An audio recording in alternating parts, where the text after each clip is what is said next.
Hello, everyone. This is Chris with a episode. We are releasing the A Novel Console Live episode that we did on Twitch a few weeks ago. I apologize heavily for this. My mic was not picked up at all by Audacity, so I sound like shit, or maybe Karradyne sounds like shit. One of us sounds like shit. Anyways, we were recording, talking into the mics, which sounded perfect on Twitch, but it sounded like shit on Audacity. So this episode is going to have terrible audio quality, awful background noise. Hopefully our hosting engine manages to magic master a lot of the shitty noises out, and you guys can enjoy this episode.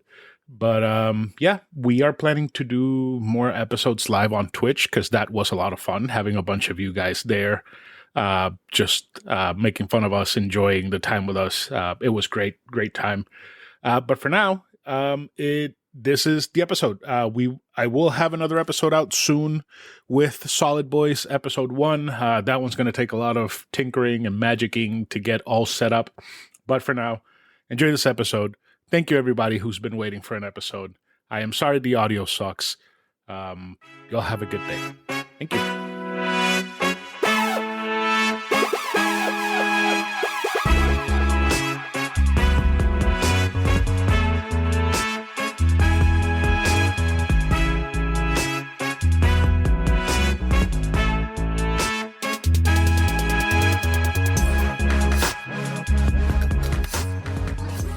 Hello. Welcome to A Novel Console, your weekly podcast where we talk about books, games, food, and stuff that caught our attention during the week. My name is Chris, and with me is my beautiful co-host and wife, Karradyne, and we're no longer weekly, so... You did it all wrong. You only said 2 hellos. No, I didn't. And you just, read it. I always say 2. I don't say... No, you say hello... Wait, do you say only 2? Yes, I do say hello I think twice. You say 3 in my head. Hello. Yeah, it's in your head. I think I'm thinking about Johnny's house. Are you? I don't know. Oh, my mother's awake. Yep. There's another click of a can. That addict. Okay. Why does this look so low? That is so weird. Am I not talking loud enough? Is your mic on? Everything's on. It's on the levels. It's on at the levels? Yeah. Weird. Okay, never mind. Let's keep going. Okay. Oh, my voice echoes forever in my wife's mic. Oh no. Yeah, pull yours back as much as possible. And you be quieter. I'll be quieter. Talk more directly into yours. Yes. Cover my face if you feel so compelled. I don't want to cover your face. Okay. So this is going to be... Hopefully it doesn't knock it out. Okay. Oh no, something happened. Nothing happened. We're good. Okay. Okay, is that better now? Am I still echoing in her mic? You're just covering me, but it's fine. Nobody can see my Gollum and Smeagol t-shirt. Actually, let's do this. Oh, the magic of moving the camera. Oh, there we go. Much better. Okay, is the audio better now? Hopefully. Camera angles, baby. Okay, so let's go ahead and get started. Do you want to say your part of the intro, or are we just skipping the whole intro? Oh, shit. If you want to join our Discord, tell Christian, and he can give you the link to it. Yes. And if you're willing to review our poor, pitiful podcast anywhere it can be reviewed, we would appreciate it. Maybe don't give us a 1-star. If you do, I'm going to ask that Chris not tell me, because it's going to give me a lot of anxiety. But if you don't like us, you need to be honest. I review books for a living, so I get having to give that pitiful 1-star never review sometimes. LOL, relatable. So today we're doing this live, so that's why it's kind of a shit show right now. Yeah. We're streaming it on Twitch. It should also be running perfectly fine on Audacity right now. There's been all sorts of issues, which is not Typical. Normal. Is it? Kind of. So yeah, we haven't done this in a long time. We are very rusty. So let's go ahead and get into some topics. Thank you everybody in the chat that's here. All of you. Danny, Thrak, Akira, whoever else is there that's not showing, it's just lurking. Thank you. I will be reading whatever they type and commenting it. So, other than that, we were going to talk about the snow trek this week. For some reason, we decided to go to Atlanta on Wednesday. For some reason. It was Tuesday. Tuesday. Would you like me to explain? Yes, okay. Please. So, one of my very favorite authors, Sue Lynn Tan, she wrote the goddess, Daughter of Moon Goddess duology. And she lives in Hong Kong, and I don't think she's ever done a book tour in the U.S., did a book tour for her new book, Immortal, that came out like a week or two ago. You should totally read it. It's a standalone. It's amazing. So when I saw she was coming to Atlanta, I was like, oh my God, we have to go. So I immediately pre-ordered the book so that we could go. And then, last week or a week before, they were like, South Georgia's going to get some snow for the first time in however long. And I'm sitting here like, it's not even going to stick to the ground. I've only seen snow like twice in my life. It's not going to be bad. It'll be fine. We're just going to have to be careful on the roads. Well, even when it started to snow here at like 11 o'clock in the morning, and it was coming down pretty steadily, I was still telling myself, it's fine. It's not going to be that bad. Let's still go. So we're only like 2.5 hours away from Atlanta. I think so. On a normal day. It only took us that long to get there, but then, like, seriously, the minute we got there, the snow started pouring down. We're sitting there eating lunch, and a car that was completely visible when we sat down was completely covered in snow. And we didn't take that long to eat. I think we were in there for like a total of 20-30 minutes.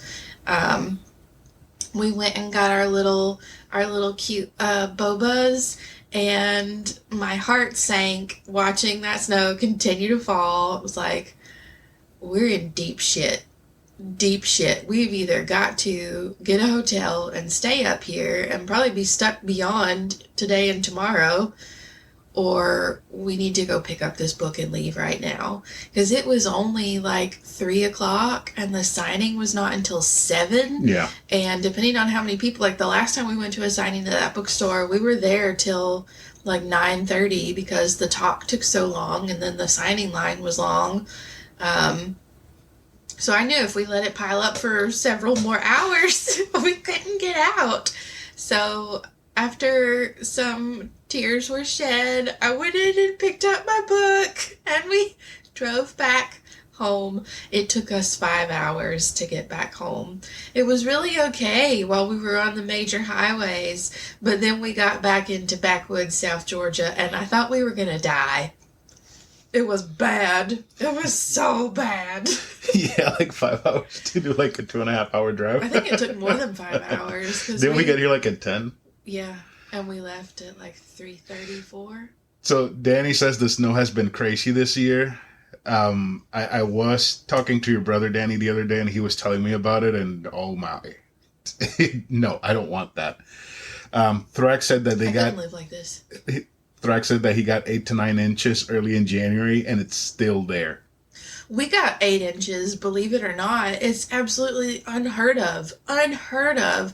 And there are still little patches right now. It has been warming up to like 40, 50 during the day, so most of it is gone. But like driving to town yesterday, there's so many roofs still covered in snow. It's just wild, especially to you, but yeah, also me, it's crazy.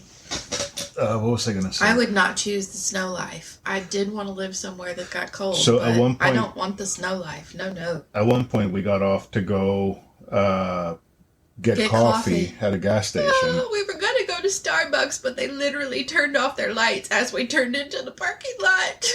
And when we tried to get back onto the main road, I hit the brakes and turned the wheel, and the car just kept going straight. So we missed our exit. We had to go down like a mile and turn around. Yeah, that was great. That was fun. We saw lots of people spinning out on that exit. Lots of people on pushing cars, in ditches, walking. It was wild. It was wild. I'm really surprised that wasn't us at the very end of the drive. I think one of the reasons why I'm so exhausted and everything hurts is because of that drive. And you had to push the car after it. I did have to push the car. Because the car got stuck in our driveway when we did finally. At least we made it to the driveway before we got stuck. So it sat there until it thawed. They did shut everything down. Everything down. Yeah, they did. They did have to push the car. I forgot about that. And it only moved like 2 feet enough to get inside the driveway. I'm really bummed about having to go to work tomorrow because I spent the entire week remote. We had Monday the holiday, and then everything else was remote, and I got to go back because the snow's gone. Shame. I know. I just said I didn't want the snow life, but the snow life saved me. Yeah. I mean, it's been cold as hell, but other than that, it's been quiet. Yeah, I'm honestly a little bit over it. I didn't think I would ever say this again, but I'm ready for spring and summer. I'm ready. My bones hurt. I want 60s. I'm happy with 60s. 70s. 60s. 70s. 60s. 70s. 7. We're about to get into 110s. That's going to be our life in July and August. Oh, my God. Yeah. We're going to feel like we're on the surface of the sun. Okay, so what I'm going to do is I'm going to stop complaining about the snow because I do want the cold. I don't want heat. So let's get into the books and games that made 2024 better. Yay. There's supposed to be a song here at this point. Yes. But I didn't cue it. That's not what That's not that like. one. No. All right, tell me about Not Another Love Song by Julie Soto. So that's actually the last book signing I went to at that same store. Yes, Not Another Love Song by Julie Soto. Julie Soto is one of those authors like... Fuck off, woman. Oh, there's a woman there. I just need to ask a question. Yes. What? Nathan's? Yes. Yes. Not Thank chicken. you. Have fun. Be careful. That was I didn't weird. even hear her. That was so weird. I didn't like that. Hi, Mom. Also, Thrax says he prefers 40 to 50 degrees. Ugh.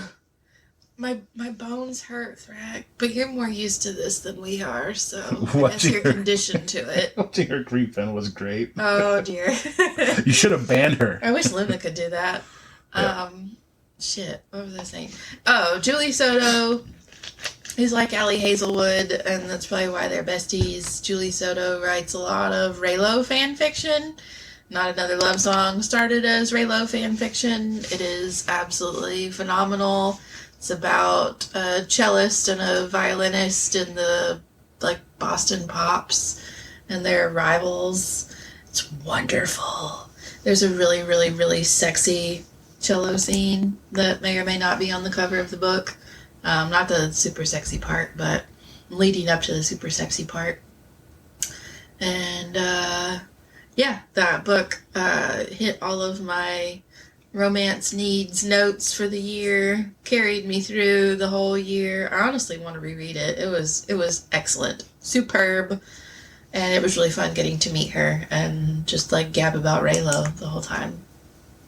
That's the last one we went up there to? Yeah, okay. Where you were dying What in the audience. You were uncomfortable, and you were extra uncomfortable when everybody was getting horny for Adam Driver. Oh my God. It is. It was also really cool for you to witness that it's not just me. It's not just me. There's a whole group of women that's just Adam Driver.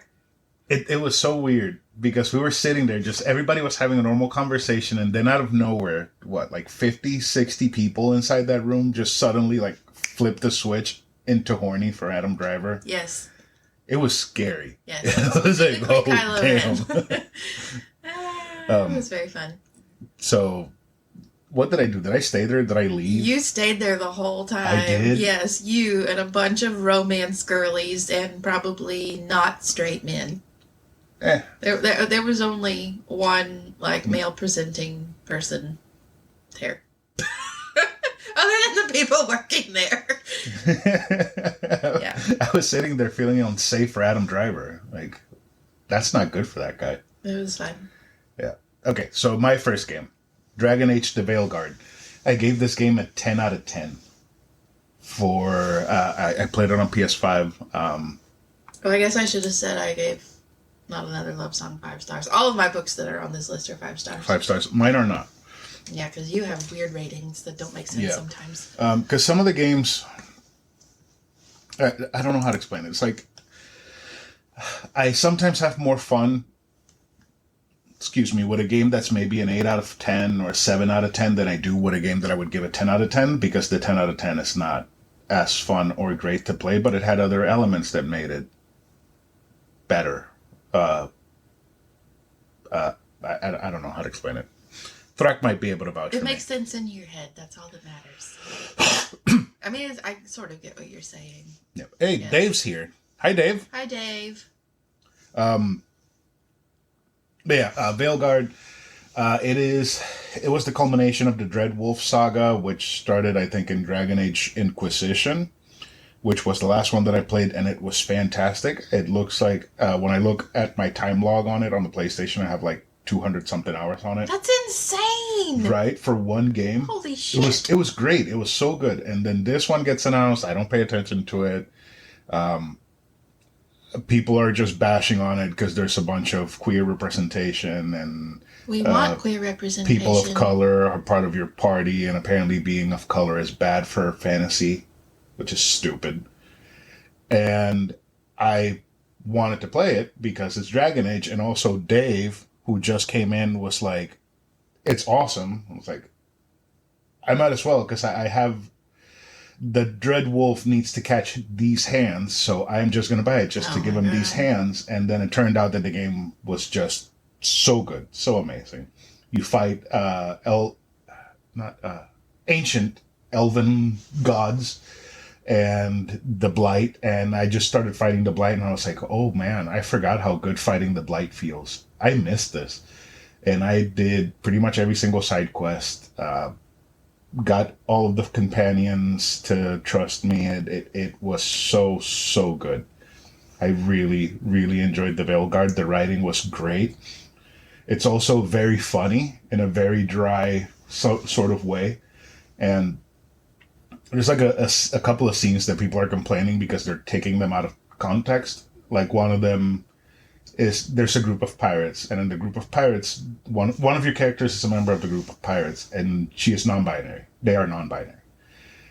And the group of pirates decided, hey, whenever we do a slight against somebody by accident, like call they, she, we're just gonna, instead of just apologizing, going like, I'm sorry, or whatever, we'll just do some sort of physical activity that's strenuous to atone for what our wrongs. Yeah, whatever. And all the characters were cool with it. And one of the punishments is just doing 10 push-ups whenever you misgender somebody. And the internet took that and blew it out of proportions. They're like, oh, this is the queer agenda. This is what they want to do. They're trying to snuff out us. That's all the white men coming out of the cracks.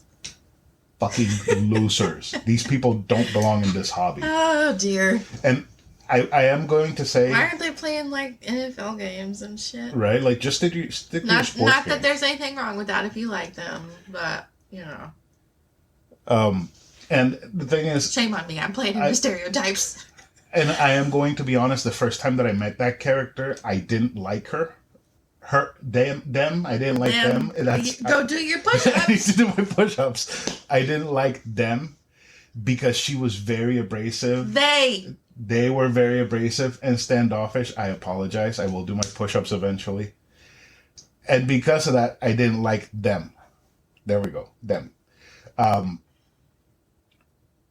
So eventually they start opening up. You start learning about them, how their mother raised them, how they don't fit into their culture and their society. Maybe that's why they're very abrasive. That's why they were. That's exactly why they were. And by the end of their arc, I was like, this is a fucking great character.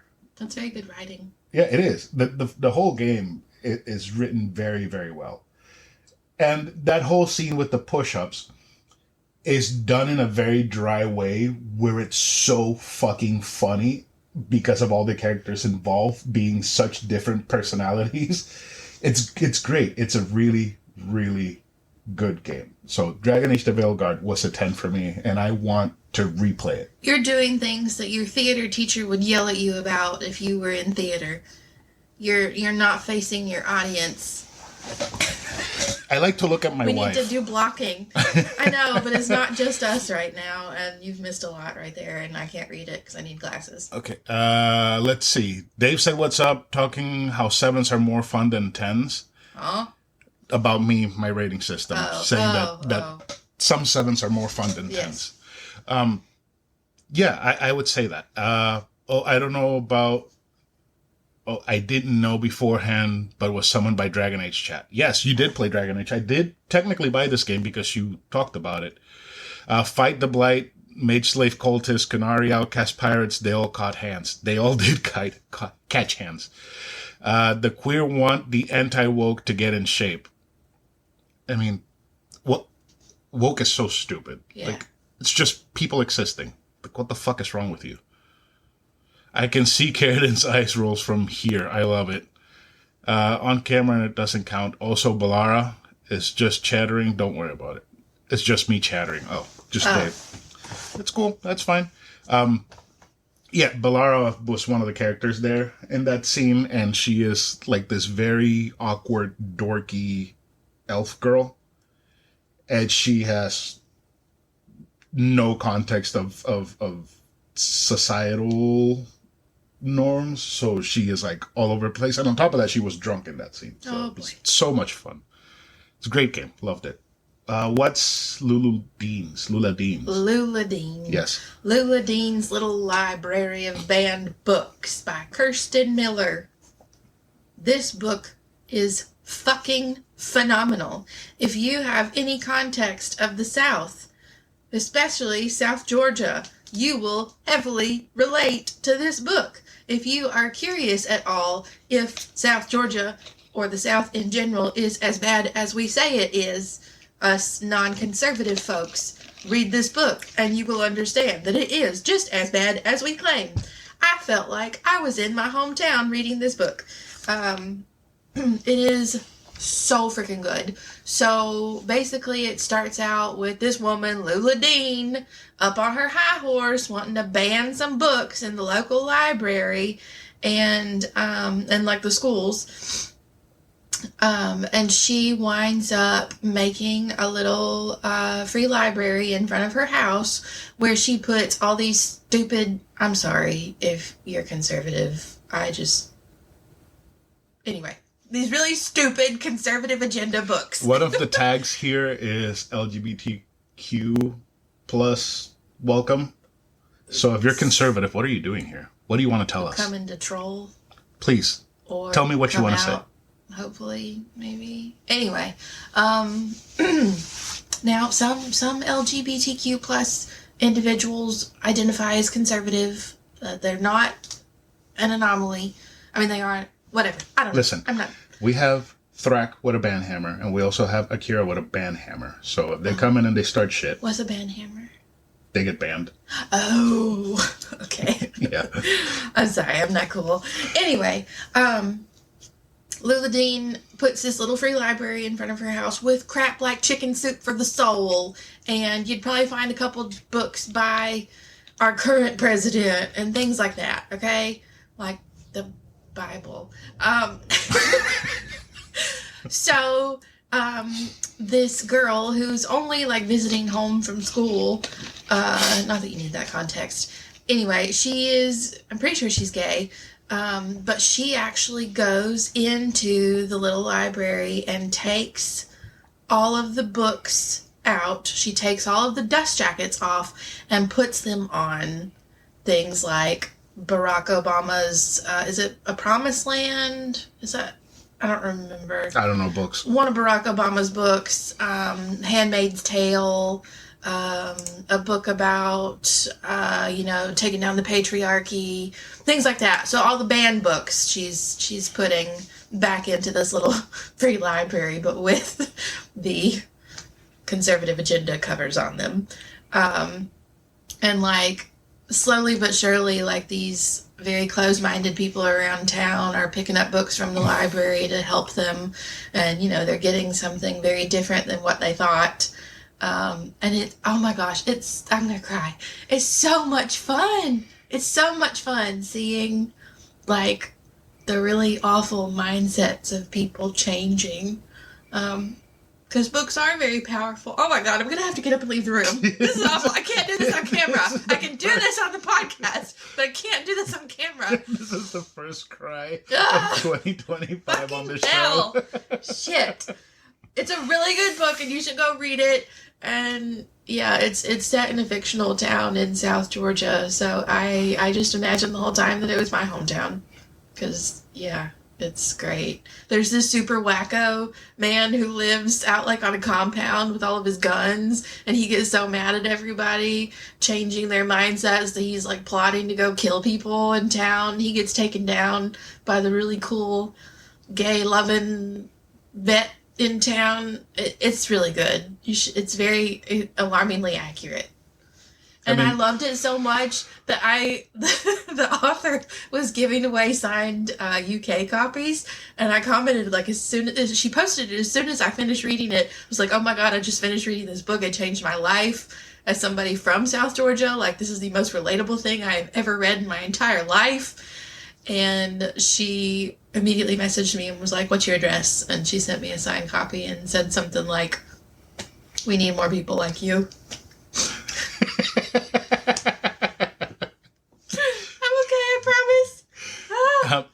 Danny says emotions are good, wife. Let it out. Thrak says I never knew Chicken Soup for the Soul had a Christian conservative leaning. Yes. I never read them, but I remember seeing them everywhere in the early 2000s. Yes. I thought it was a book about making chicken soup. And then I think there was some book about like being a debutante, something stupid. You're allowed to cry here, Karradyne. We all love you. Love y'all too. And Dave says your emotions are very convincing. No. Go read the book. The name of the book is Lula Dean's. Why am I typing it? I have it written. You can copy and paste it with the author. You do have Kirsten Miller, yes, right? it is okay. Kirsten. Fucking there fabulous we go. Book. Put the name of the book she's talking about. Learn something new every day. Yeah, Danny said it's big time conservative. Dave says we need more people like you crying, Karradyne. Thanks. So that's nice. I remember you reading me like a line of it, and I was like, is this your family they're talking about? And you were like, pretty much. I know. I mean, I was highlighting so feverishly, on my Kindle, but because I was like, holy shit, I feel like this woman is in my head, in my life. It's awesome. Those people are from Tifton, Georgia. Like, complaining about everything. Nothing is nice. What is Tifton going to do? Ban me from their group? People are going to think we live there. They're going to try to find us. No, Tifton is like Tai. See? Tai, right there. Dave is talking about Tai. Oh, Dave knows Tai. I don't know. I think he's just saying thank you. Oh. Besides, Thrak knows where we live, so if somebody's going to kill us, it's going to be Thrak. Oh my god. Anyways, let's continue on to Astrobot. Yeah, that's happy. Don't cry. Astrobot. That's the one that has Spider-Man, right? Yes, the one where I kept knocking Spider-Man off of the PS5 and he kept swinging back up. Mm-hmm. Thrak is going to kill us with kindness. The synopsis of this book on Goodreads makes it sound great. It's wonderful. Yeah, from what she told me and what she read to me, it does sound like a really fun book. Maybe I should read it. You should. Maybe. It's very quick. I read it in Puerto Rico. I read it while we were driving over humps and potholes and mountains and flying off the road. And, yeah. Anyways, Astrobot is incredible. It is a 10 out of 10 game for me. It is a platformer. It basically celebrates all of Sony's history. And I am going to go ahead and say that this is probably my favorite platformer of all time. I like it more than any Mario game I've ever played, which I've played a lot. And basically Odyssey's the only one that has like cemented itself from the start into my platforming liking. And it's just great. It's a huge celebration. You have special stages that are just Uncharted or Ape Escape. The Ape Escape stage is great. They give you like a little Ape Escape suit and a net, and you go catch monkeys, and then those monkeys are like robots dressed as the monkeys from Ape Escape. So It's Crystal. it's my sister. Yes, you're catching my sister with monkey nets. What else? There was a God of War one, based on the 2018. I don't remember when that game came out. The remake, not the remake, the new series, the first one. And it's just such a good, fun, happy game. It is just happy. Astrobot himself is just a cute little robot that's just trying to find his friends and stop this giant booger alien from destroying your PlayStation 5 spaceship. You fly around on a DualSense 5. The whole world is just like robotic and stuff, and it's all happy. There's one stage which was my absolute favorite, called the Trunk of Funk, I think is what it was called. And it's basically just a giant tree that you bring to life, and it starts singing to you, telling you, "Get in my mouth. Get in my mouth." It's so good. Oh, yeah. I think you showed me that part. Yeah, didn't while you? Funky's a bass line weird. is like being played in the background. It's so good. Such a good, fun game.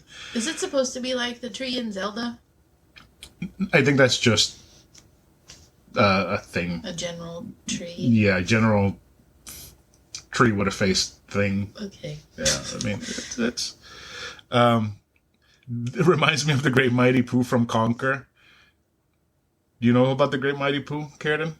Pooh Bear? No. Winnie? I am the Great Mighty Pooh, and I'm going to throw my shit at you. A huge supply of tish comes from my chocolate starfish. How about some scat, you little twat? I've shown you this a million times. It's a giant turd in the middle of the toilet with corn for teeth. Yeah. I remember this. Danny says she wishes she could record herself reading books that have copyrights. Right? Threx says that he would most likely read the book, but he is a liar and the worst reader. Danny loves Ape Escape. I want to get into Ape Escape. Dave Jackson was playing it the other day on his stream, and it looked really good. Yeah, Dave says that it's a game thing. Trees with faces. Yeah. Zelda tree, the Deku tree, the Kirby tree, which is a tree that you fight in every Kirby game. And Thrax says the Great Mighty Pooh is a boss and conquers Bad Fur Day, and you fight a giant piece of shit with toilet paper. Yeah, you just throw toilet paper in its mouth and it, yeah. Okay. Yeah. Wow. Excuse me. So, anyways, Astrobot is incredible. I really don't know what to say about it because it's just such a pure joy to play. It is just from start to finish, just straight up, just happiness. And I think that playing Astrobot was probably the happiest moment of the entire year for me. Just that whole... It wasn't a moment with me? We've done nothing the entire year. We've just hung around. I do love hanging out with you, and I find a lot of joy in it. But it doesn't bring you ultimate joy. Like Robot Kiryu, or Robot Leon S. Kennedy, or yeah. There's also kind of like a little Pikmin function where the more robots that you have, the more stuff you can build, and they help you find like other collectors. That's so good. Cute. Such a great game. I just had a thought. What? I think I have everything that I could make the Pikmin I designed now. Oh, cool. I might need to play around with him more. Yeah. Yeah. Why don't you make an Astrobot too, and tell me about your next book? Send Astrobot to me later. The Ember Quartet? Remind me later. Yes. So I do need to Google something really quickly. If we can have some mindless conversation until I find this. So I can't remember if it's from Air or Ember. Wish we had ad breaks, but maybe Tuesday. Maybe. Maybe Tuesday. Thanks to all of you and your help. Thank y'all for helping him. Man, no, I've helped too, but you're not obligated to help. Yeah. Y'all. Not that I am complaining, but you all got me here. And I don't think this audio is going to be usable, but we'll see when we're done. Okay, yeah, I found it. Okay, so it's not from Ember. Yeah, look at how low that is. And I think it's... What? The audio, it's really low. Oh, is it going to be salvageable? We'll see. Is this going to be a YouTube-only episode? It might just be a YouTube-only episode, which is fine. Maybe I can pull the audio straight from the video. Yeah. Okay, so Ember Quartet. I kind of cheated because this is a set of 4 books. Dave says that you made it sound like they were Skyrim attendants, being like, I am obligated to carry your burdens. Yes, you are a Skyrim attendant, as am I. Lydia is great. I like that character. I think I only swapped out Lydia for Ayla, the wolf lady, because wolf lady. But yeah, on my other playthroughs, I just kept Lydia. All right. Nice. Sorry to go. Okay, so surely I didn't explain this on the podcast because we've only recorded once since I read it, because I also read sort of this in Puerto Rico. Okay, so I'm an influencer for Penguin Teen. Yay, name dropping. And Penguin Teen gave me an arc of Air by Sabah Tahir. Air as in H-E-I-R. Heir to a Kingdom. And I looked it up, made sure that it was not part of a series, said it was the first book in a duology. I didn't read any of the synopsis. I don't know that reading the synopsis would have helped me. But basically, I read this whole book, and at the end, it had, now you should revisit the Ember Quartet by Sabah Tahir. Here's the first chapter of the first book. I read the first book. When I worked at the call center, when we first met, this was, I think, probably the first book I finished when we started dating. And I didn't love it. I did not love it. I don't know why I didn't love it. I didn't hate it. I gave it 3 stars. But it just didn't really resonate with me.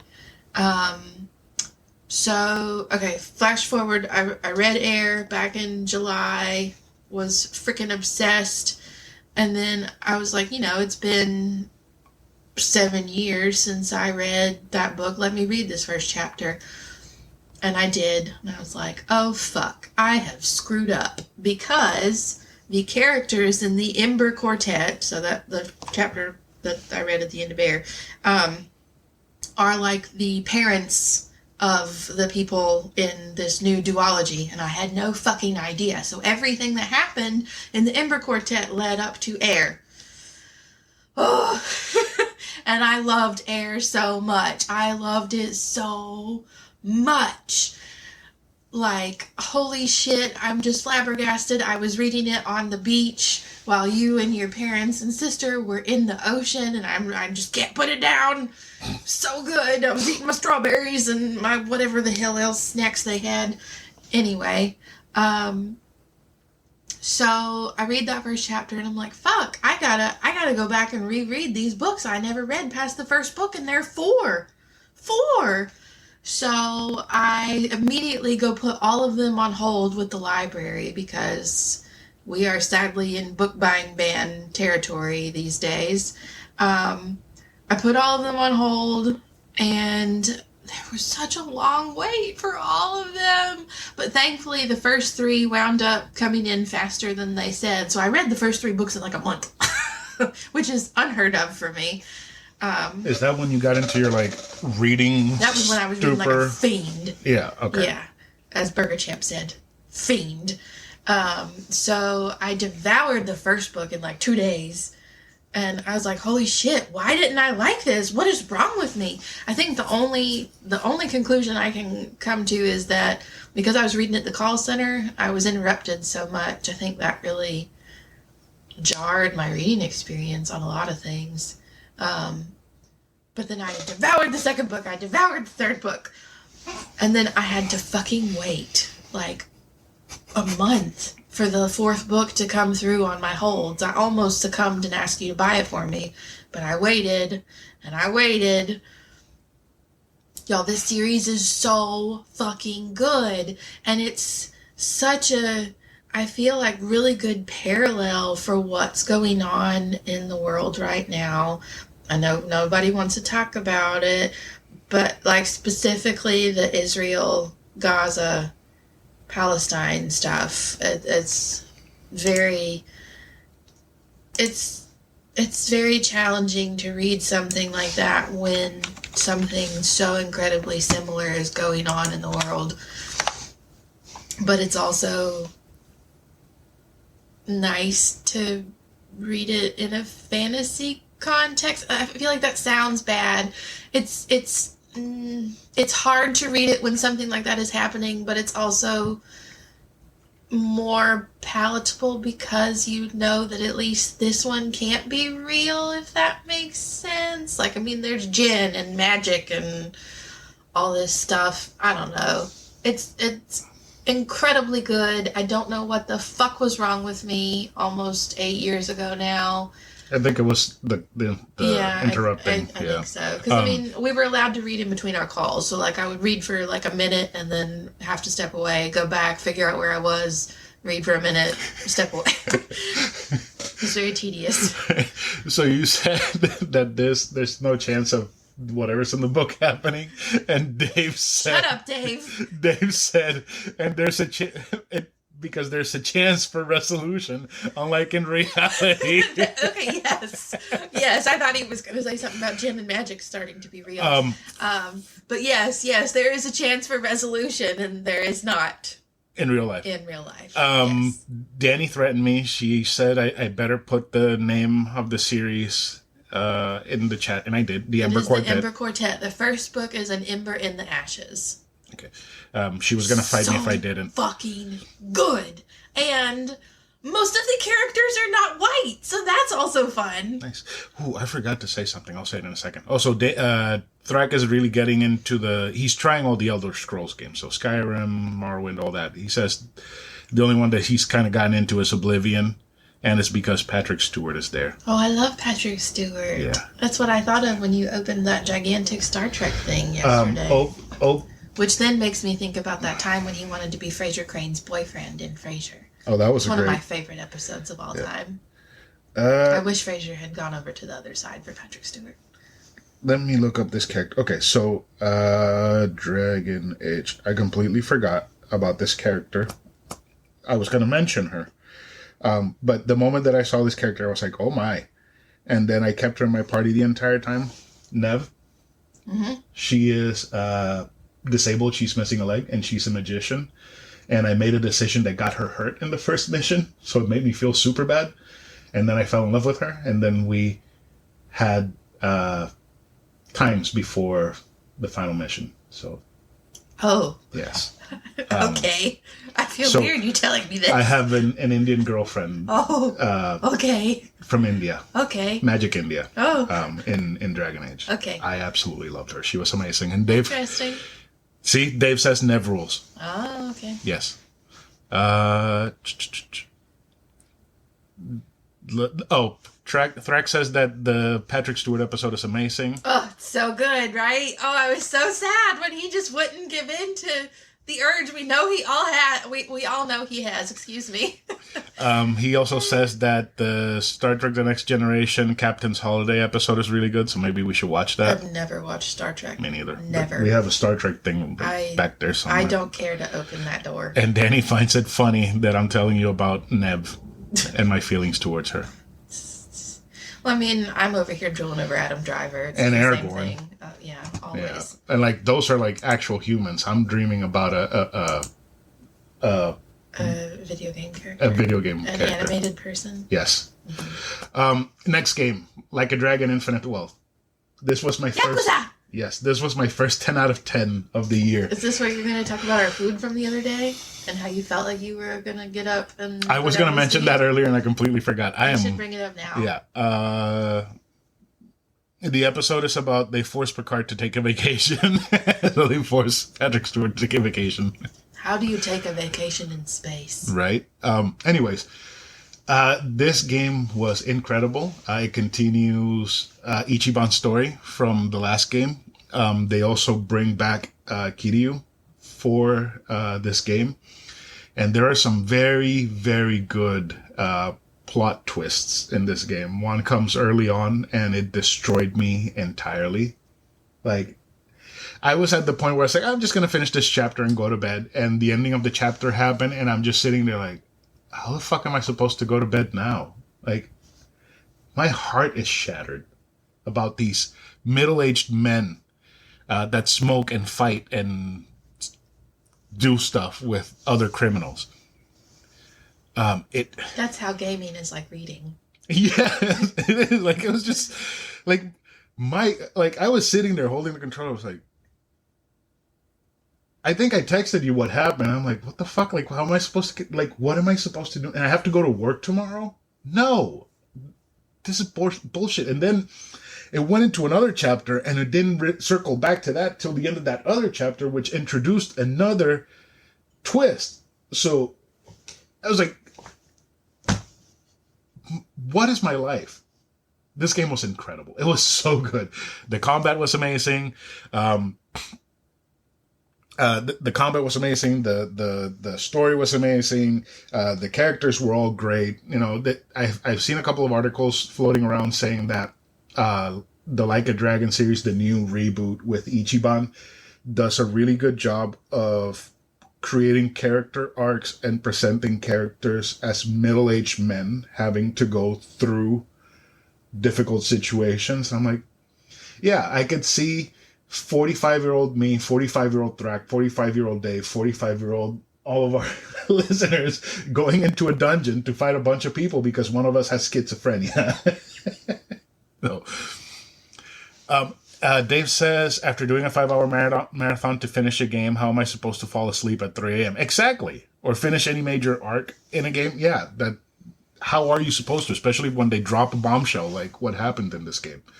I will say I feel like the ending of this game was not great. I feel like Ichiban was treated horribly to the point where it would break any normal person at the end of the game. And he was just himself still then. I just felt, in contrast to the last game where I was horrifically sad and almost crying holding the couch while you were asking me, what the fuck is wrong with you? This one made me feel angry in a way that if he breaks now and just murders everybody, it's justified. But it was still such a great game. Talk about our food that I almost didn't enjoy because of snow anxiety. Bear your emotions, right? I am hyped for the Pirate Yakuza. I got to pre-order that. That is a game that I am buying and playing.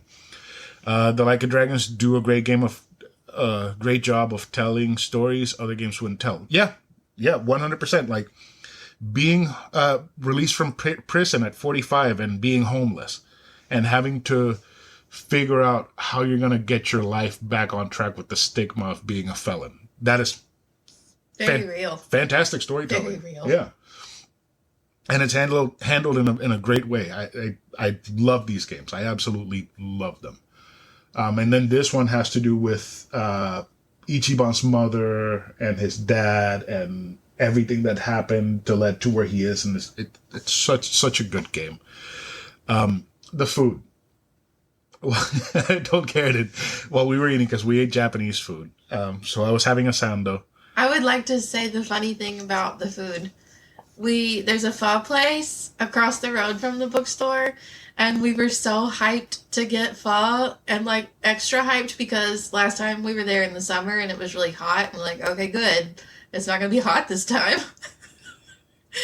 They're closed. Like signs are gone, everything. Windows are boarded. It was such a nice shop. And he's like, fuck this. We're going to a, what are they called again? An izakaya. An izakaya. Yeah. Izakaya? Izakaya. An izakaya. And I was like, okay, I hope it's close by. It was literally 2 stores down from the bookstore in the same little complex with the boba tea place. So, yeah. Because the thing is, last time we were in Atlanta, and I looked up Izakaya. We found one of the best Japanese restaurants we've ever I wish we'd eaten been at. close to that place. Oh, man.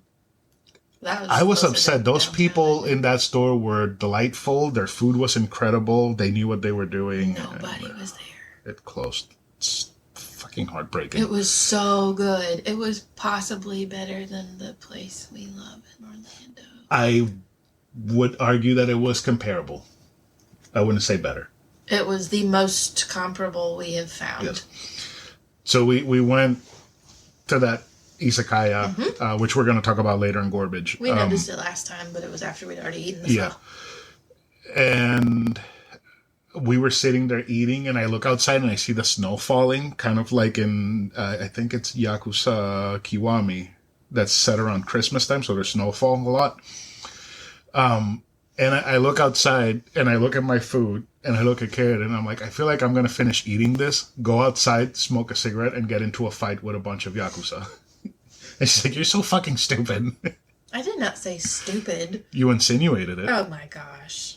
Which is normal. Anyways, Yakuza, Like a Dragon, Infinite Wealth, 10 out of 10 for me. What's Air? Okay, Air is the book I've already mentioned. The book that's after the Ember Quartet.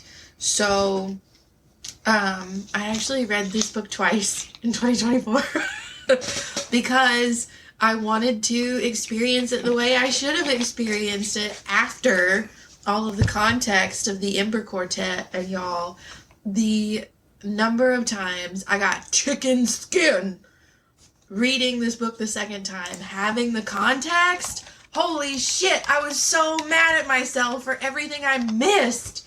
Everything I didn't, like, it didn't even register. And I read it on audio the second time, so that was really fun. If you're an audiobook person, I highly recommend listening to that one.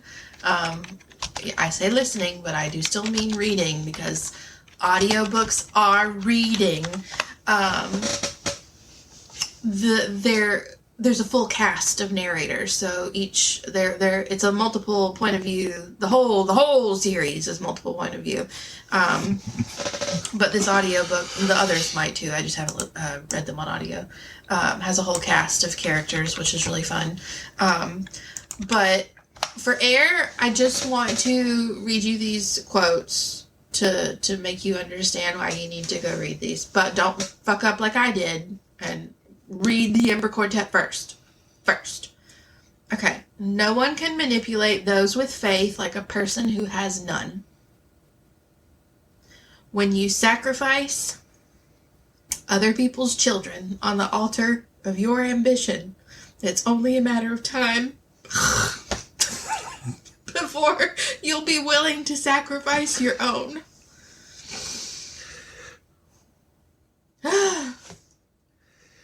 So what I'm getting from this Sabatahir person is that they just want violence. Sabatahir is the signing that we missed because we were too broke.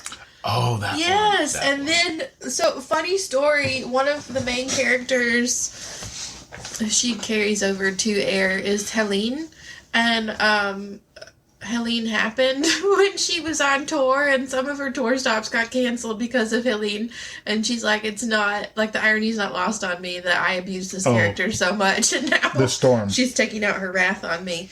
Yes, that was pretty funny. God, those books are so fucking good. Ugh. Something you missed. Dave said those random gangsters on the road wouldn't want to catch Fa-filled Chris's hands. What? Like if I was Fa-filled, like filled with Fa, the gangsters on the road that I was going to fight after smoking my cigarette wouldn't want to. I haven't smoked in years, so that would be interesting. That's not true. You haven't smoked in like a year. No, you mean like smoked, like regularly smoked. Like even had one. No, you've had... It's been a long while. No, you've had them here. Have I? Yes. The night that my friend was trying to hit on both of us. Oh. Those were hers. It was like a year ago. Yeah, because you had a pack around the holidays when Homeboy was here at the time. And you'd smoke like one a night. He stressed me out. Yeah. You have not been stressed in a long time. You haven't asked for cigarettes in so long. The one time you did ask, you talked yourself out of it. I did. I'm so proud of you. Yeah. Let's see. I said I wish it was pho because pho to me is like spinach is to Popeye. So Popeye loves spinach? Popeye the Sailor Man, spinach. He eats it, gets strong, beats stuff up. Oh, yeah. That's I me love pho. with pho. It's the best. Yeah. Punching anvils out of the air. He said drop this book in chat so Thrak won't read it. Air by Sabata here. He said I didn't come here for hair racing quotes, but here we are. Oh boy. Danny says that she loves that these books elicit these emotions. Oh, they're so and good. They're laughing at me. They're laughing at me because you called me out. For smoking? Yeah. Oh, sorry. I'm not going to let you forget that I let you smoke sometimes. I mean... That was a deal breaker for me. And remember how I quit? Like... I do remember. I will never forget 2 weeks moment. into us meeting? Yeah. Well, no. It was like 2 months. Was it? Yeah. Because you left to go on the road at a month. No, I quit before that.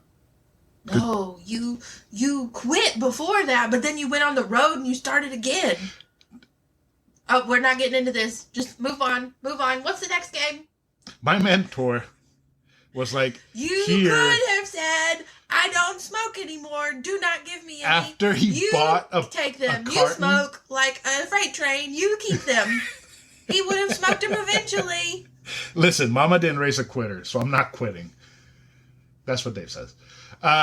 Silent Hill 2 remake. That one was a 9.5 out of 10. It is a remake of the PlayStation 2 Silent Hill game.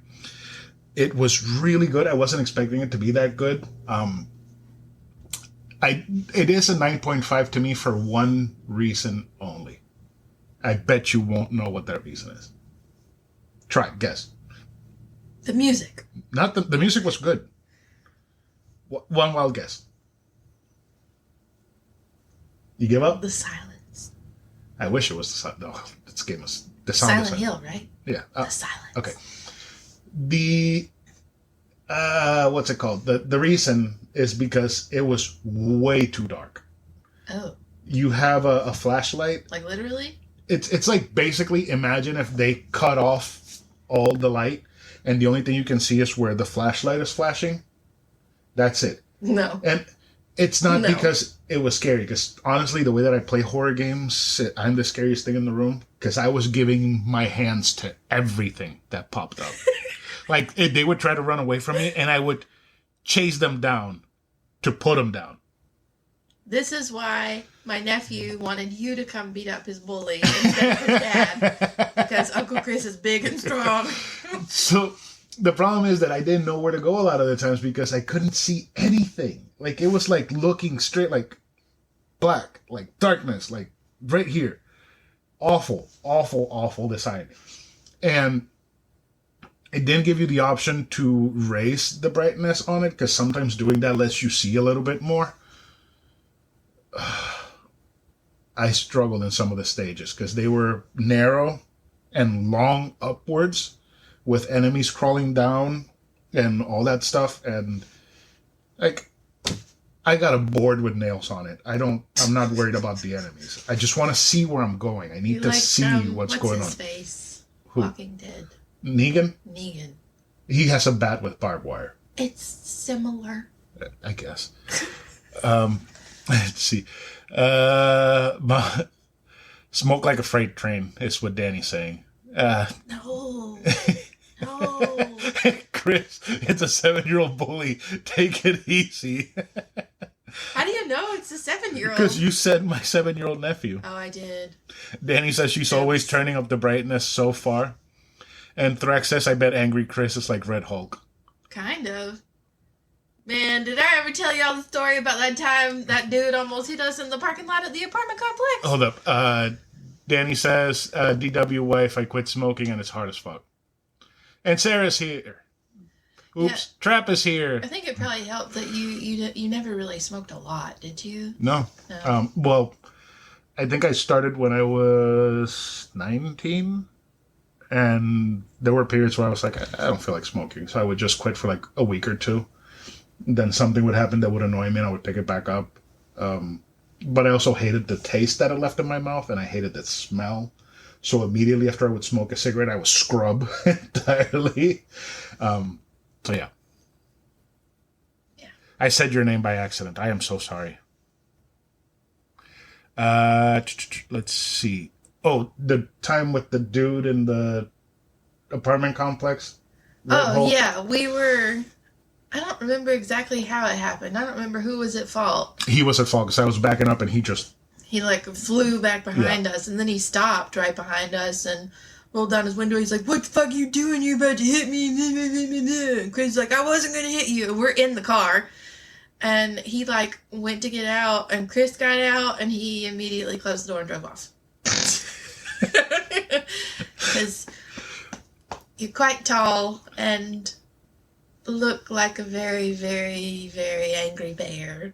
I would. When you have your resting bitch face on. And I would, whenever I would walk the dog, I would just stand, and the entire time I was outside, I would stare at his apartment door because I figured out where he lived. And I would just stand there just staring at him, seeing if he would come out until he moved. And I remember when you met my mom for the first time in the parking lot and you got out of the car and she's like, he just kept coming and coming and coming and coming. Let's see. Dave says, yeah, wash hands, take shower. I haven't smoked since I quit my band, which was about 5 years ago. Yeah, it can be a really big social thing. RBCF resting bastard Chris face. That's good. And you're sending me pictures of games. Perfect. I'll let you know. I'll look at them and let you know what I want, and we'll make a deal. Trap. Thank you. Where was I? So Silent Hill 2, fantastic game. Darkness. Apart from that, that's just that one little thing, but everything else was great. So I am not scared by a lot of things. My fight or flight is always fight. It's always fight. Even when I want to fly, it's fight. So this game really put me in that fight or flight and kept me in fight the entire time. And it's because it triggered a bunch of responses in my brain where I felt like if I was here in real life, I would kill myself. I wouldn't hesitate. I would blow my brains out because it is horrifying. It is such a scary world. Everything's decayed. Everything is basically dead.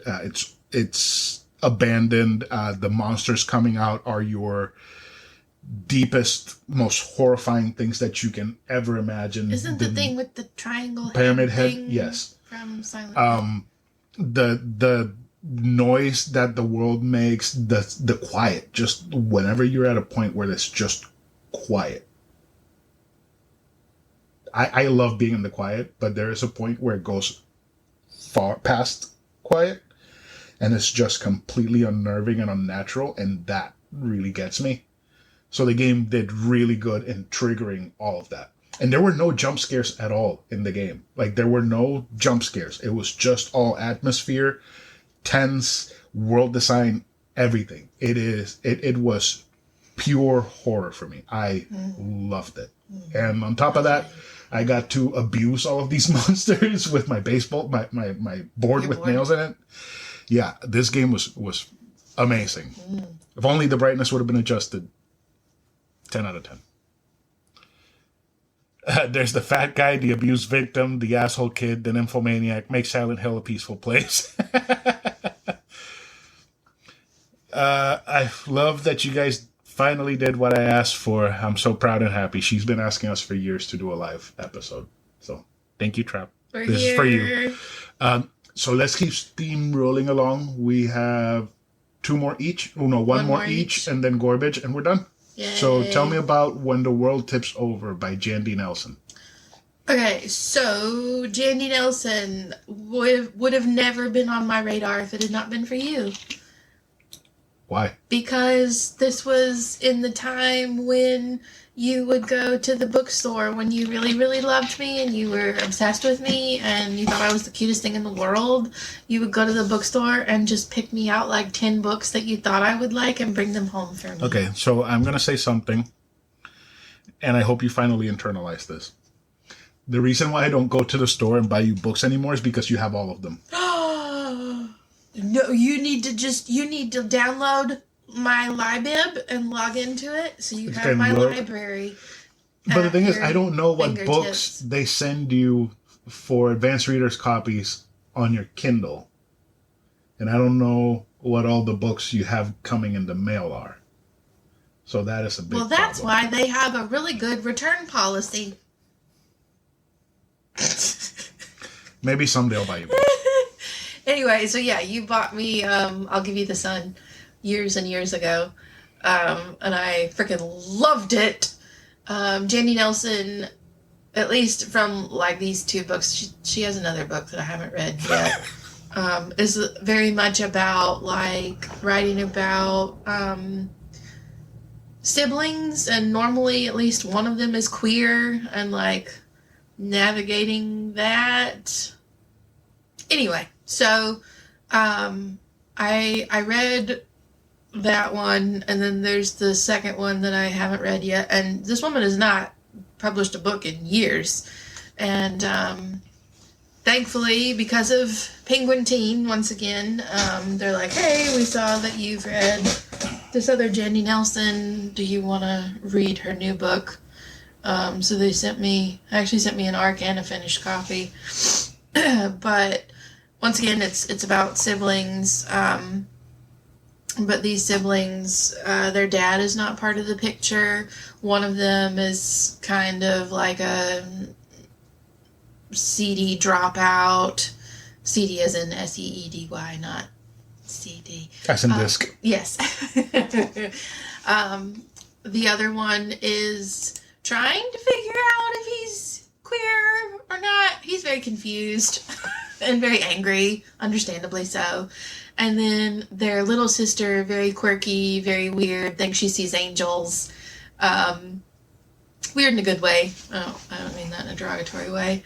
And them just like navigating through their own struggles and also coming together with their shared struggles of like not having their dad in their life, because he kind of abandoned them. It wasn't just like he was never there. But then, like, there's also, I don't know, it's very, very good. And, like, the girl that the little sister thinks is an angel winds up playing into each of their lives without them knowing, if that makes sense. I don't want to spoil this book. It's wonderful. It's very much like two halves that come together at the end to make the whole, and you don't really see where it's going, if that makes sense. Kind of. It'll make more sense if you read it. It's very good. It's very gay. I love it. I love gay. I mean, they do make for good storytelling. They do. I can't believe that's really my only gay book on this list. Damn. No, it's not. It kind of is. Lula Dean? Well, yeah, Lula Dean is gay, but is not it in the two? way that I'm thinking, if that makes sense. I mean, I'm pretty sure there are gay people in every single one of these, but yeah. David says that it's true love whenever I bought you books. It was a sweet time to be alive. Danny says it's hard to buy things for people who always buy their own things. The thing is, she doesn't buy her own things. Yeah, she gets them gifted. Which I'm grateful for. Trap, don't let any of them see this and think that I don't want them anymore. Trap is chastising me, saying, how dare you. Dave is saying, fuck the book buying ban. Get back to the bookstore. He says that I need to get locked out of the house until I come back with 5 books as tribute. Well, to be fair, we're trying to make businesses happen, and money needs to go back into the businesses happening before it goes into my library of 810 books. Yep. And yeah, he's kind of like Kanji from Persona 4. All right. So that's your final book? Yes. Okay. Sweet. My next game is 3 games in the same series, because I played these one after the other really quickly, and they were amazing. I can't wait to get back to them. It's Ys 1, 2, and Ys Origin. I had never played an Ys game. I decided to get into them late last year. I am going to play through the entire series. I played those 3. Wow. And these games, 1 and 2, are particularly old. Like, their design is old, but it's a fun design. Like, you run around. Whenever you get to the enemies, the character attacks automatically, so there's no really any skill involved with the fights, except for the second one. There are some puzzles for the boss fights. But the story is just so good. It's such a fairy tale-ass kind of story. Fairy tale-ass? Yeah. Like, there's 2 goddesses, twin angel-looking goddesses, and you're basically the chosen one in every single game, apparently. See, that Trap is saying it. The protagonist is the chosen one of every town. So every town you go to, you're the chosen one. That's great. So is it like satire of fantasy? I would say like it's just a fantasy story, but super cliched on purpose, but not making fun of it. Mm-hmm. Isn't Ys the same main character? Yes, except for Origin. Origin is, I think, 300 or 700 years in the past. And that one goes into like full-on beat-em-up style RPG gameplay, and it is so good.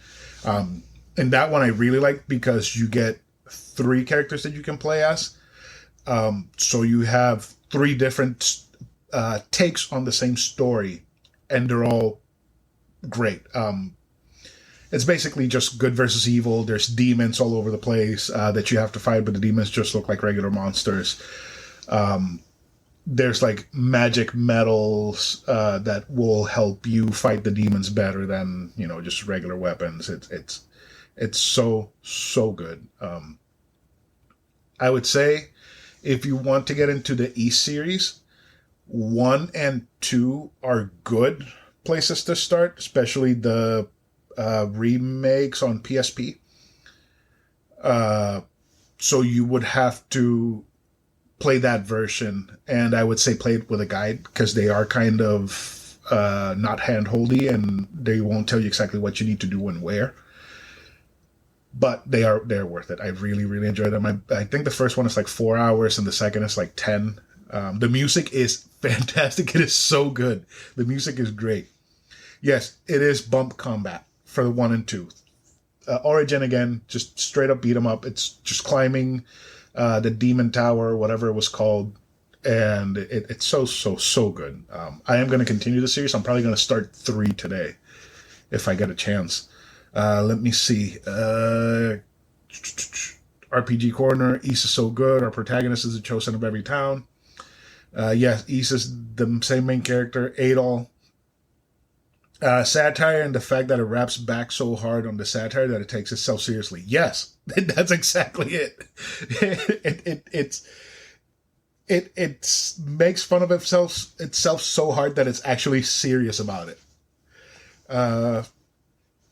Series is great, fantastic. Like I am a believer of the series. I will not go back on Ys, and I gave each and every one of them a 9 out of 10. I feel like 1 and 2 are victims of its time, so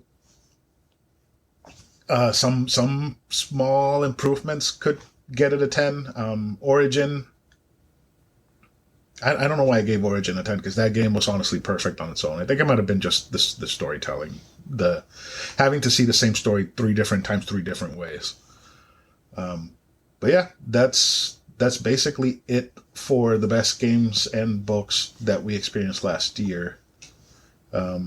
Anything else you want to say before we go into garbage? Your hair is distracting me.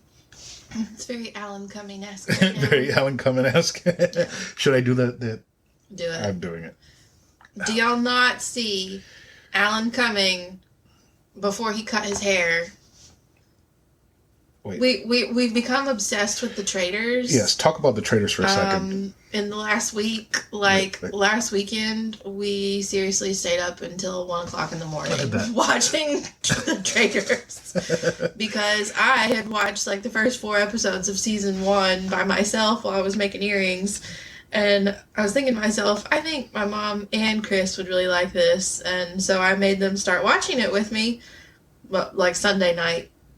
while we were eating dinner, and we watched the entire season until 1 a.m.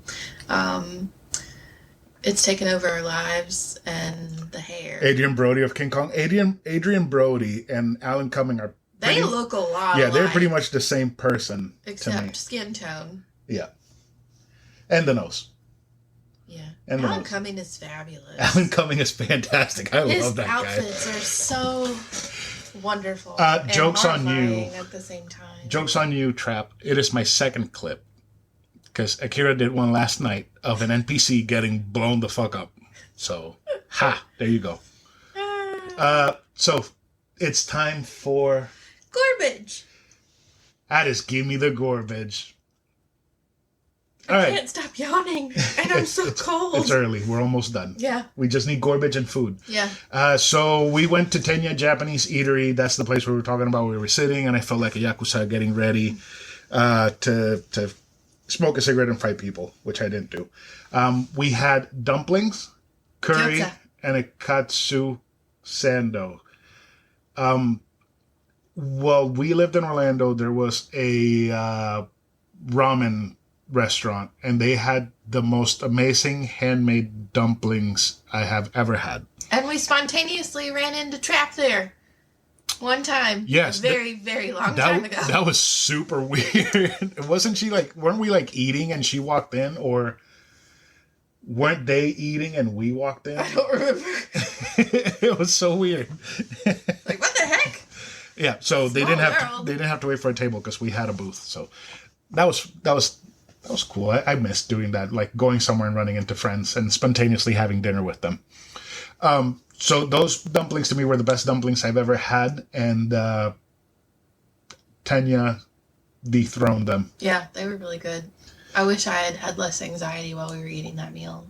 The dumplings were chewy, soft. They had a nice crispy bottom layer from the pan fry. The inside had scallions. The sausage inside was so good. The dumplings by themselves had a really, really good flavor. And they weren't fennelly, because I really don't like when dumplings are fennelly. It was just delicious, rich, tasty. And then it had a ginger sauce, was it? Yeah, it wasn't normal gyoza soy sauce. dipping, yeah. Yeah, it was kind of like... normally soy, but I don't know what it is. I don't know. Different. I can probably recreate the sauce if I put my mind to it. Anyways, it was like a ginger, kind of like an oil. It was very, very good. It was very oily. Yeah, it was so good. Tell me about the curry. The curry was great. It was very sticky rice, and they put a little bit of slaw on the side, some pickled Carrots? Yeah, the carrots were really good. I didn't eat those. And then katsu tenders, I guess. And then obviously the Japanese curry. I wish there had been more of that. That's really my only complaint. And I wish they would pound out the chicken. It was thick, and it was kind of, I don't know, I get really weirded out by chicken very, very easily. It tasted good. There was nothing wrong with it, but the fact that it was so thick and it was so hard to cut through, and there were some stringy bits that I had to yank apart, that weirded me out. I think it would have weirded me out less if I had more curry to drown it in and distract myself, but I was also having anxiety. But it tasted very good. All of the flavors were good. The chicken was very crunchy, but more curry, pound out chicken. Slaw was great. The only acceptable complaint, I wish there was more. I had the katsu sando, and I kind of had the same complaint about the chicken, because usually when you get a sando, they pound out the chicken and make it even thickness all across. And what they did is they fried their chicken, which were like chicken fingers. Tenders, yeah. Yeah, they were delicious. They were great. Bulky. But they were big. So big ass tenders in the middle of a sandwich. And they had shokupan, which is the Japanese smoked bread. So all of the flavors were perfect. The katsu sauce, the slaw, the pickles, the cucumber pickles. So everything in the sandwich was fantastic. My only complaint, I just wish the tenders would have gotten pounded out, made more flat and even. Mm-hmm. because as you ate it, you know, the tender's kind of like a finger, right? It goes chunky all the way to thin. So as you were eating, you would get like a huge chunk of chicken and then all the way to nothing instead of having it all even. I thought it was great. I thought it was very, very good. I would love to go back and have the rest of the menu. They also had like these udon. Did they have ramen? Yes, they had ramen. These udon miso, was it? Miso or curry noodles that they were advertising in the front. I don't remember. Next time I'm probably going to get those. So I am excited to go back to Tenya Japanese Eatery in Decatur, Georgia. And we'll always go get a boba afterwards. Yes, because and taiyaki. And taiyaki, but without the ice cream. The ice cream was not good. That ice cream was very artificial. Yeah, very, very artificial flavoring. Oh, the taiyaki was so good. It was great. We didn't get a picture of the taiyaki, did we? I don't think so. So taiyaki is basically a pancake stuffed with like some sort of custard. And when we ordered it with strawberry cheesecake, thinking it was going to be, stuffed with strawberry cheesecake, but it wasn't. It was stuffed with the custard. So yes, actually. Oh, you do? Mm-hmm. Oh, perfect. Then we'll post that on the whatever. Okay. It was very good taiyaki. Did you enjoy the taiyaki? Did I? Yes. You ate all of it. I loved it. What is this? From Brittany. Oh, never mind. Oh. I was like, what the hell is this? Yes, it was amazing. I did not like the ice cream, which is why you were so sweet and let me eat the taiyaki by myself. Yes. So, Tenya Japanese Curry Eatery, not Japanese Curry, Tenya Japanese Eatery gets a garbage. Garbage. Yeah. Right. Are we ready to suffer? No. Let's start with the Doritos. I think we'll have no pain there. Okay. I just hope they're not bad, because this was me. This was all me. Do you want to show them off and talk about them? Okay, so we were at Sam's last weekend, and we saw these Doritos Golden Sriracha chips. I don't really like Doritos. I have to be in a very specific mood to eat them at all, and I'll really only eat the regular flavor and the hot mustard, because I became fucking obsessed with the hot mustard when they came out. I wish they would have them other than just in the summer, which seems to be what they're doing. But at least they're bringing them back. It's fine. David's saying you should chew directly into the mic for Will's benefit. I will! That's what I think every time I have to chew something. Please don't. Just mute the thing. Do they smell good? I don't know. Okay, just grab one and get ready. I will talk while you mute and chew. I like the smell. They smell like Chili's. Not Chili's the restaurant or Chili the food. Kind of like spicy chilies. You're done crunching. How is it? It's a very subtle flavor. Very subtle. I'm getting a little bit more of it now. Like, it's definitely the golden sriracha flavor, but it is very subtle. Like, it's not hitting me in the face like the mustard does. I think I like them. They're very subtle. Like, I figured it out. what? Pimento. She broke. Get me. It's straight up pimento. Yeah? 100%. They can't hear you.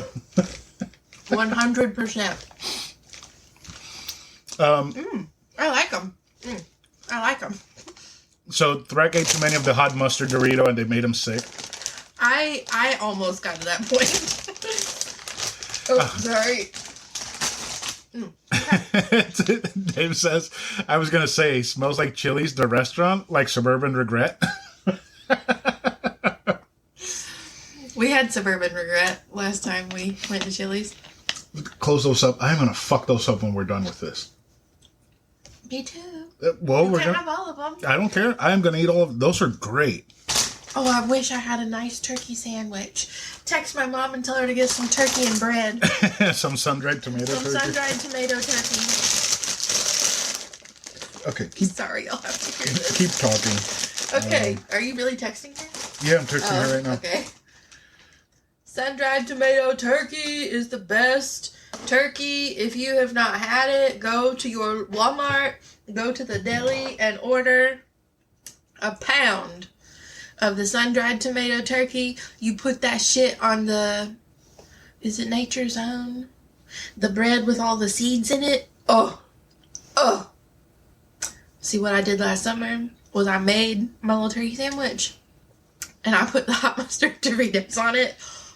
Fucking phenomenal. Best sandwich ever. That sun-dried tomato turkey is really good. Yeah. Multigrain. I think it's the multigrain one, yeah. The, big bread. It's, almost like brioche-style thickness. Yep. I need to do some research before we go into the hot sauces, so if you want to start pulling them out and talking into the microphone. Okay. Where else would I talk? I don't know. You tell me. Sorry, you're going to hear all the noises. These crackers are also very good if you've never had them. They're the Savorites 6-cracker assortment. I don't know if y'all can see this, but they're very good crackers, especially if you're having 6 crackers. A charcuterie night. We haven't had a charcuterie night in so long, and we have fancy cheese. Yes, we do have fancy cheese. Why don't we try the fancy cheese? That would take too much. Yeah, it would. And guess who's here? Who? Yokai. Do I know Yokai? Yes, you do. She texted you the other day, man, my work wife. Oh, hello! Coochie board. Yes, a charcuterie board, as that lady on TikTok says. Okay, we don't need to do beware. There's beware. He said beware for last. For very last. Do we want to do all of them, or do we just want to do... How many do we have? We have 5. And then the little packets. How many packets are there, and are they repeated? Looks like there are only 2. Let's see. Marie Sharp's... Oh, wait. Hold on. Smokin' Marie habanero pepper sauce. Isn't that one we really liked? I don't think so. And then Belizean Heat. That one we liked, yeah. I think. If I'm not mistaken. How are you doing, Yokai? What we doing? We're finishing up. We're going to have hot sauces, and then we're going to go be miserable. Get some really fun Karradyne facial expressions. Yeah, so Trap is probably going to get good. Wait. Oh, you're gonna go through them? Yeah, Trap is probably going to get some good clips out of this. Okay, so we have habanero pepper sauce. So this one's weak. That one's only 2 peppers. Wait, and that's also the one that's the packet there, so we don't need either one of them. No, these are different. Oh. Yeah. Pure mango habanero. So you're going to like this one. I want to go to Wingstop. Smokin' Marie. So Smokin' Marie. Put that back. Okay. And we had Belizean Heat last time we had sauces. Yeah.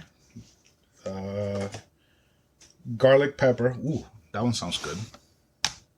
You made a clip earlier.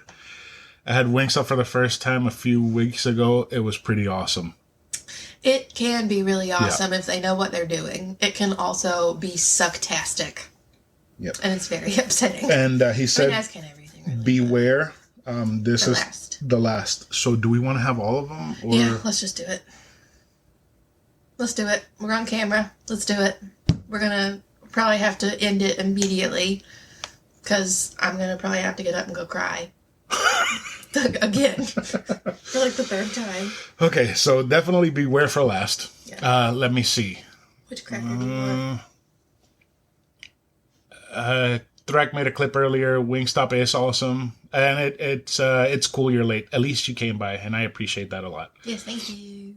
A subathon challenge without affiliate.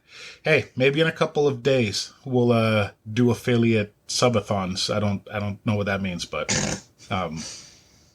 good thing is we're almost there.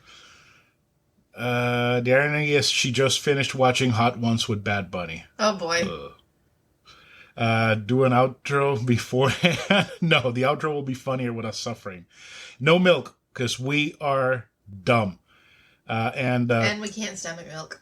Yeah. Ugh. Gross. I can't even think about it. And Yokai says coconut ice cream. We make fun of people who drink milk. We do.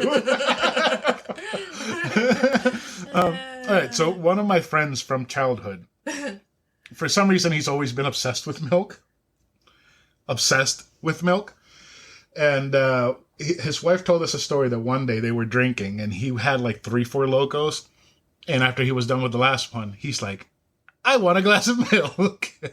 And she's like, no, you're going to be sick. He's like, I don't care. I'm having a glass of milk. And he was sick. I mean, he was going to be sick already at 3-4 Locos, but damn. I just remember us playing video games. We were playing Guilty Gear. And he would just had a glass of milk in his hand. That's so weird. 12 Loco, yeah, 12 Locos. Yeah. Ugh, I'm so cold. Let's do this. Okay. Which one first? Let's do... Let's see. Let's leave smoking Marie, because apparently the smoke ones are awful. Okay. Garlic. Garlic sounds good. Mango. Let's start with garlic. Okay. Then we'll go pepper, and then we'll go mango. Okay. 12 Loco. I tapped out at 8 Loco, says Dave. It's spinning in place. My only 4 Loco story is once at college I went to the bathroom and saw 3 or 4 empty cans shoved into the toilet at like 8 in the morning. Oh my gosh. Man, great. That professor had a miserable life. Do you want this cracker? I don't care. Or do you want a piece of a cracker? Yeah, give me a piece of a cracker. Okay. I should have done a piece of a cracker. Yeah, go first. This smells... Oh, this smells like Puerto Rican chili. Like that hot sauce that you put in food. It smells really good. It's garlic pepper sauce. I feel like it would be good on the rice that your aunt makes. You know, the rice she makes that we put the hot sauce on. It's giving me notes of that, but it is very garlic heavy. Yeah. It's good. This one's good. Yeah, I feel like I've had this at a Puerto Rican place before. Yeah, it's, garlic pepper sauce. Lightest, like blocking it. Is that better? I don't know. Maybe. Yeah, the light is like right here, so I can't get a good... Yeah. Yeah, I feel like I've tasted that before. That's good. Yeah, that is like a... The heat's not too bad. No, that is a very good sauce to start with. I don't feel anything about that one, but okay. That's good. Yes, crackers with hot sauce so that we can actually just taste the hot sauce and not ruin the flavor of them with some other flavor. That smells like Frank's. Oh, yeah, it does. I love Frank's. Yeah. What is this one? I think it's just habanero sauce, just like a level 2 garlic pepper sauce. Here you go. Hold up. Okay. Put it on your side. Marie Sharp's garlic pepper sauce. Yeah, these were all given to us by Burger Champ. Give me another piece of cracker. He sent these, what, has it been almost a year since he sent them? I'm so sorry, Burger Champ! Actually, this box might say. The box might say when it's from? Yeah. Yeah, that just smells like Frank's to me. It tastes like Frank's with more of a kick. April. April? Yeah. Almost a year. We suck. This would make really good buffalo sauce. I like it. Yeah. Mm-hmm. That's pretty good. This is the habanero pepper sauce. What am I doing? Habanero pepper sauce. Yeah, I like that one. Yeah. Now I just want some wings. Damn it. But I want Wingstop wings. I want mango habanero crispy ass wings in their blue cheese. Smother that bitch. You want to go to Columbus? Yes. Here's your mango habanero. So far, so good. Why are you making the throw up face? It's just spinning in place again. Who's making the throw up face? You okay? Oh, why? I don't know. I think she's weak to hot stuff. Hey, Akira, you came back for the best part. I I don't like the mango habanero sauce. I feel like it's good the first two wings. Oh, I love mango habanero. Then after that, it's just pure fire and no flavor. Hey, Dave. You're packing? Cool. I like the smell of this. It smells very mango-y. It's a little too mango-y. I like the Louisiana rub. The Louisiana rub and the honey sriracha. I like rubs. I don't really like sauces on wings. I feel like that doesn't have a ton of heat. I like the flavor. Yeah. Yeah, it's very mango heavy for me. Yeah. Well, you're also not a huge fan of mango. Exactly. I am. I love mango habanero. Mm-hmm. At Wingstop. Mango habanero at Wingstop. Okay. So, that was mango habanero. These are all Marie Sharps. Okay, I'm scared. Smoke and Marie. Burger Champ was saying the smoked sauces all suck because they all have fake smoke in them. Yeah, I remember that really taking over. And With the one. I really hate fake smoke. Fake smoke. Let me. I need to get another whiff of that. Oh God, it smells like E.T. Like the ride. It does. Like E.T. at Universal. But it also smells like the Sunny's parking lot. The Sunny's parking lot. Mm-hmm. Let's see. Let's see what I'm missing. Here you go. Oh, Yokai hates spicy things. Well, I love spicy. But I'm not. So she's asking how Akira became a mod. Well, she became a mod because you disappeared, and she asked, "Can I be a mod?" And I said, "Cool, everybody can be a mod." So she became a mod. Let's see. What I did last time, so I got 5 and 5 so I could try different sauces. I did original hot and mild last time. Hot was good, mild was meh. I mean, I like mild because of the flavor, but I can see that. Habanero, not habanero. Are you okay? You want to talk? He is dying in the background. Oh God, it stinks. It smells so bad. It smells like terrible barbecue sauce.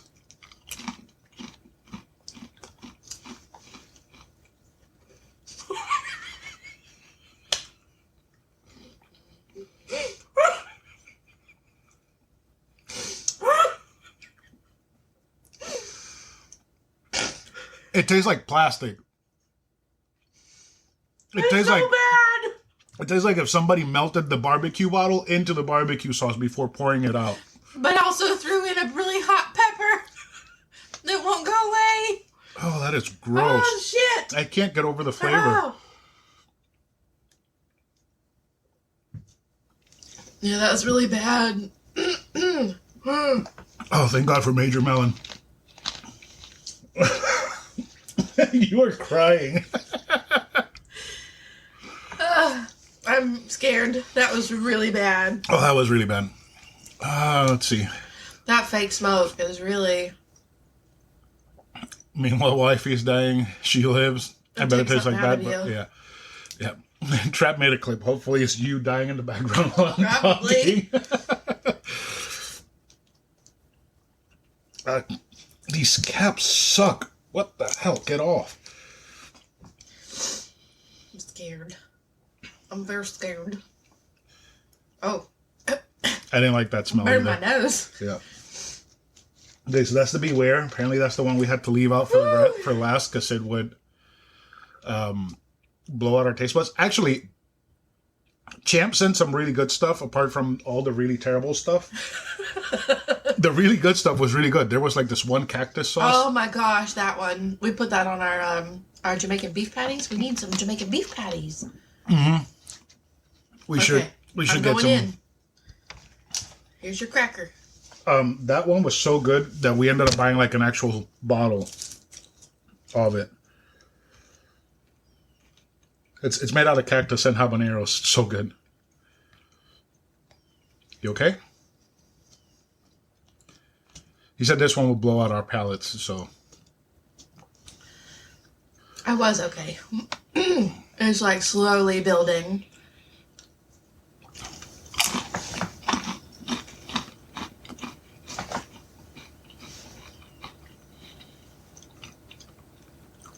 I can't tell if I'm okay or not. I feel like my tongue's just getting hotter and hotter. And just like tingly. The flavor is not bad, but the flavor only lasts for like a second. The flavor is really good. And then your tongue feels like there are little fireworks going off on it. Really? My mouth is just getting hotter and hotter. You know the drinking that's not helping, right? I know, but it helps me for a second. This cracker helped. I don't know if I put enough or not. I don't know either, but I'm scared to put more because my tongue is on fire. It's her placebo. I don't think I had enough. Give me another cookie. A cracker. I need to try this again. I do feel like the back of my throat is acting up, but I think it's because of the last one.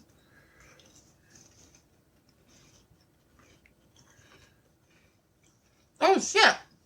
You put a lot on there.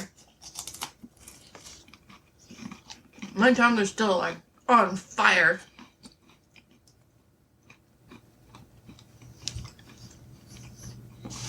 But, like, not in an agony way? Agonizing? Nothing. Really? Nothing at all. Mm-mm. See, I don't have that issue of getting, like, the fire shits after I eat hot stuff. Did somebody ask about the fire shits? Sarah's like, Stop. oh my god, I am so sorry. I will cut that out of the audio. Trap is like, you're gonna shit your pants with fire. And Yokai is like, that ass is fucked.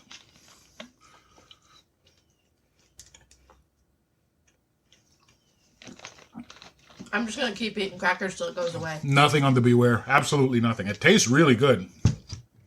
But, no. Don't cut it. And last one is Beware. Marie Sharps. All of these were Marie Sharps. These were all really good. I wish we would have brought the cactus out because I don't think we had it. Ooh, I feel something now. On the show? I feel something now. My tongue is still, like, the roof of my mouth. It burns. Every time I breathe, I feel it. Yeah, that sauce, that sauce is starting to kick. I feel like I need to go pick up some of the snow out there and shove it in my mouth. But, like, it's not as painful as some of the other ones have been. It's just, like, kind of unpleasant. What? I can agree with that. It's unpleasant. It's not bad. It's unpleasant. It tastes good for the second that you can taste it before it starts to burn. Yokai says don't eat the yellow snow. And Thrak wants us to rub it on our faces. Luna made some really big spots of yellow snow. Let's show Luna. Lemon flavored? No, they're kiwi flavored. Luna! Golden kiwis. I love golden kiwis so much. We should get some. Luna Cam, what are you doing? I'm getting Luna. For the Luna Cam.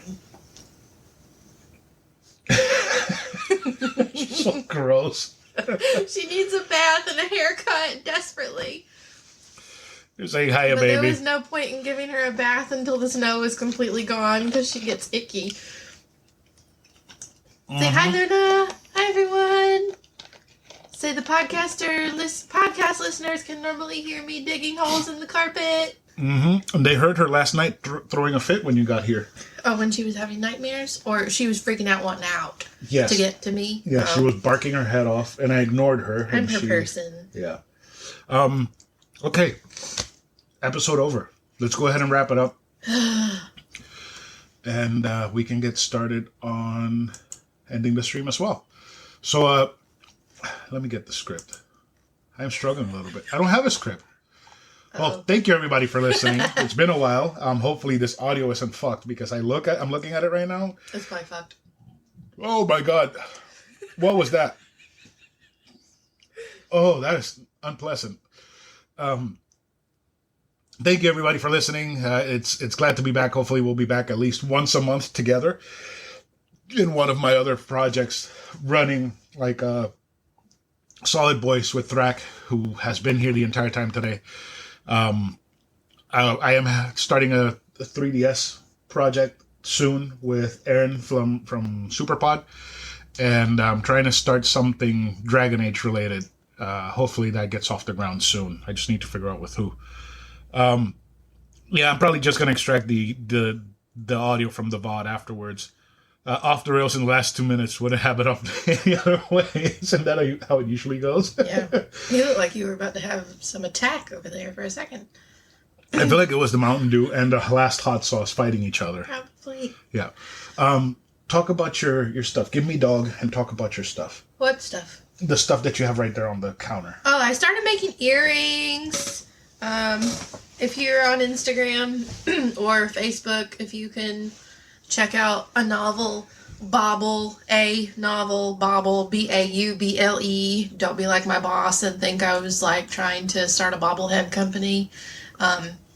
And don't be like my boss and tell me that the name doesn't make any sense. Google the definition of bauble if you don't know what it means. It totally makes sense.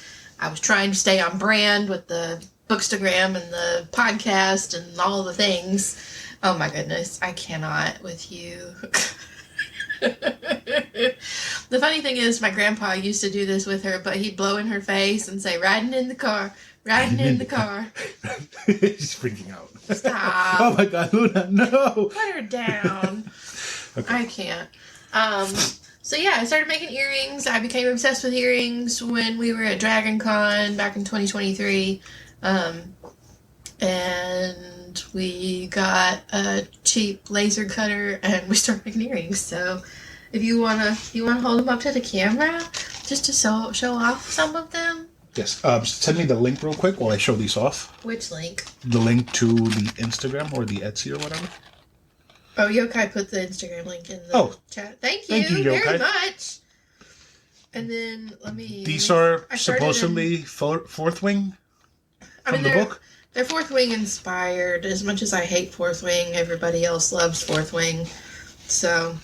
Oh, and Thrak threw in the Etsy. Thank you, Thrak. Oh, thank you. Y'all are so much faster than me. I appreciate it. We're doing our very first in-person show next weekend. So sad girl. I'm gonna do those in different colors too. These, I don't love how they turned out. I don't love the colors, but I'm working with the acrylic that we've got right now until we can buy fancy I think different these colors. are great. It's got the little aliens right there. These are hand painted. And Yokai, we have not forgotten you. I will get some matches in the mail tomorrow. I'm sorry. We suck. These came out really cool. These like glitter. Because after we threw the clear coat on, it kind of make like a little glitter effect. It's also metallic paint. Oh, it is metallic paint? Yes.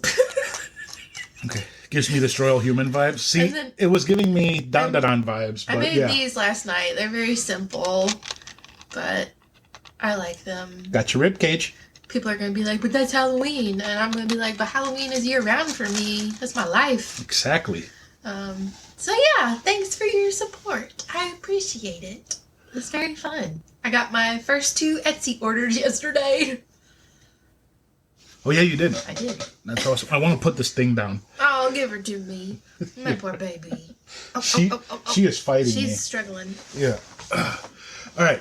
So that's it for this episode. Karradyne, do you want to say goodbye to everyone? Goodbye, everyone. Goodbye, everyone.